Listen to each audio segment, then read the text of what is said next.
হজ ফরজ মালদারের জন্য জীবনে মাত্র একবার হজ করা ফরজ, কিন্তু পর্দা 24 ঘন্টার জন্য ফরজ। 24 ঘন্টা, 1 সেকেন্ডের জন্য যদি কেউ পর্দা, 1 সেকেন্ড, সাথে সাথে একটা কবিরা গুনাহ। এর একটা কবিরা গুনার নিম্নতম সাজা 7000 বছর জাহান্নাম। চিৎকার দিয়ে বলেন নাউজুবিল্লাহ। আরে জোরে কান না, জোরে কান। এটা হলো পর্দার গুরুত্ব। আর পর্দার এরিয়া কতটুকু? যাকে বিয়ে করা হারাম তার সঙ্গে দেখা দেওয়া জায়েজ, আর যাকে বিয়ে করা জায়েজ তার সঙ্গে দেখা দেওয়া হারাম। এটা পর্দার এরিয়া। ওলামায়ে কেরাম আছে, জিজ্ঞেস করেন মাসালা।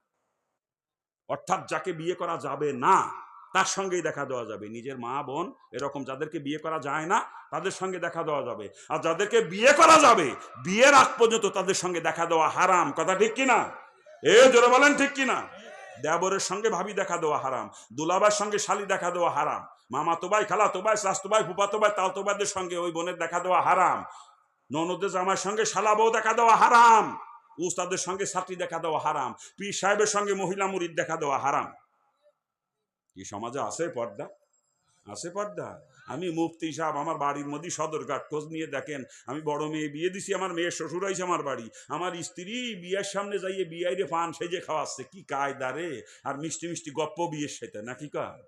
আমি এদিক মুফতি, আরে ওর জুতো দিয়ে ফিটে বানায় মুফতি দিয়ে। পর্দা মানে না, এই পর্দা শরীয়তের সব থেকে গুরুত্বপূর্ণ, তরক করে চলে, ফরজ তরক করে চলে। ওইটা আবার আলেম ও আলেম নামের কলঙ্ক, ওগুলো জুতো দিয়ে ফিটায় সাইজ করবেন। রাগ করেন না ওলামায়ে কেরাম, রাগ করেন না। আপনি একজন আলেম, আপনি একজন আলেম, আপনি রাসূল নবীদের ওয়ারিস। আপনি সাধারণ মানুষ, আপনাকে দেখে ইসলাম চিনবে? সাধারণ মানুষ আপনাকে দেখে ইসলাম চিনবে? আপনি যদি পর্দার খেলাফ চলেন, আপনার বাড়িতে পর্দার খেলাফ থাকে, সাধারণ পাবলিক যাবে কোথায় বলেন? এই জন্য ওলামায়ে কেরাম রাগ করেন না, পাও ধরিছি। আপনি একজন আলেম, আপনাকে সেইভাবে চলতে হবে। কথা ঠিক কিনা? জোরে বলেন ঠিক কিনা? আজকে সমাজে পর্দার বালাই নাই। তবলিগালার বাড়িও পর্দা নাই, তবলিগালার বউ, তবলিগালা চিল্লাই গেছে, ওর বউ মাঠের মধ্যে গরু বাঁধে বেপর্দায়। চরমুনার মুরিদ, ওর মাইয়ে যুবতী মাইয়ে বেপর্দায় স্কুল কলেজে যায়। আজি সাহেবের মাইয়ে কলেজে পড়ে। 31শে চৈত্র রাত 12টা 1 মিনিট আজি সাহেবের মায়ের এই গালে লেখা এসে বৈশাখ, আর এই গালে লেখা শুভ নববর্ষ। পয়লা বৈশাখের অনুষ্ঠান করতেছে কলেজ মাঠে রাত 12টা 1 মিনিটের সময়। আজি সাহেবের মাইয়ে কি আছে না? আছে না? অথচ রসুলের পরিষ্কার হাদিস, আর দয়ুসুল আইয়াদখুলুল জান্নাহ, দয়ুস কখনো জান্নাতে যাবে না, লা ইয়াদখুল, কখনো প্রবেশ করবে না। আর দয়ুস কাকে বলে?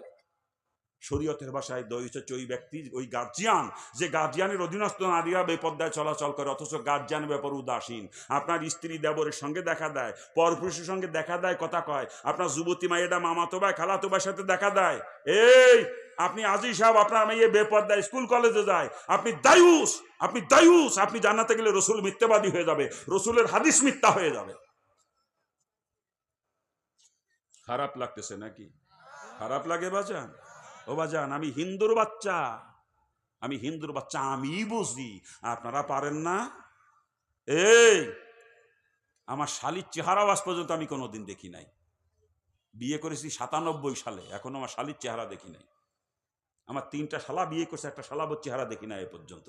এই যে রাস্তাঘাটে চলি, কত মেয়ে ছেলের সামনে, কোনোদিন কোনো মেয়ের দিকে চোখ তুলে তাকাই না। নিজেকে নিজে হেফাজত করে চলার চেষ্টা করি। তারপরেও তো আমি একজন মানুষ, আমার ভিতরেও তো নফস আছে, আছে না? দোয়া করেন আল্লাহ যেন আমাকে হেফাজত করে। আমি আপনাদের সকলের জন্য দোয়া করি, আল্লাহ পাক সকলকে হেফাজত করুক। জোরে বলেন আমিন। পাও ধরিছি, যদি জান্নাতে যাইতে মন চায়, পাও ধরিছি, নিজেও খাস পর্দা করেন, অধীনস্থ নারীদেরকেও খাস পর্দা করেন। আর নাই ফাও জান্নাতের স্বপ্ন দেখে কোনো লাভ নাই। দয়ুস জান্নাতে গেলে রসুল মিথ্যাবাদী হবে, রসুলের হাদিস মিথ্যা হয়ে যাবে। আল্লাহ পাক সকলকে বোঝার এবং আমলের তৌফিক দান করে। সব মুসলমানের